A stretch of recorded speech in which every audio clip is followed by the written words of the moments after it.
Renungan Prapaskah hari ini, saya bacakan satu bagian firman Tuhan di dalam Injil Lukas pasalnya yang ke-23, ayatnya yang ke-33. Dan ketika mereka sampai di tempat yang bernama Tengkorak, mereka menyalibkan Yesus di situ dan juga kedua orang penjahat itu, yang seorang di sebelah kanannya dan yang lain di sebelah kirinya. Hari ini juga engkau akan ada bersama-sama dengan aku di dalam Firdaus. Alkitab tidak mencatat siapa penjahat yang disalib bersama Tuhan Yesus. Mengapa mereka disalib dan nama mereka pun tidak dicatat. Hanya kitab Lukas yang menulis percakapan dua penjahat yang disalib bersama Yesus. Dan tentu saja ketika mereka disalib bersama Yesus adalah untuk menggenapi apa yang telah dinubuatkan Nabi Yesaya, bahwa ia akan disalib bersama para penjahat. Dicatat di dalam Yesaya 53 ayatnya yang ke-9. Kedua penjahat yang disalib bersama Yesus tentu tahu cerita mengapa Yesus disalib dan bagaimana Yesus diperlakukan ketika mereka melihat wajah dan tubuh Yesus yang hancur karena penyiksaan.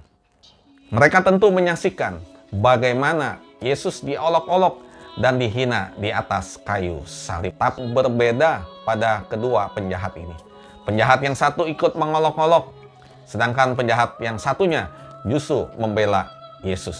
Kedua penjahat ini sedang di ujung maut dan akan segera mati. Mereka akan segera menghadapi kehidupan setelah kematian di dunia yang sementara ini.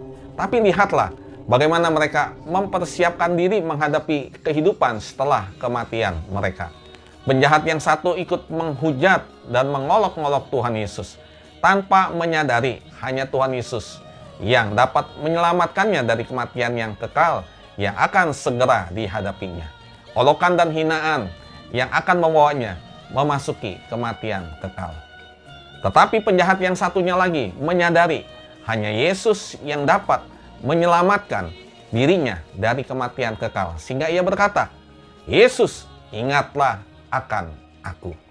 Ketika penjahat yang satunya dapat mengakui Yesus sebagai Raja, hal ini hanya karena iman. Tidak setiap orang dapat mengerti dan menyadari peristiwa salib.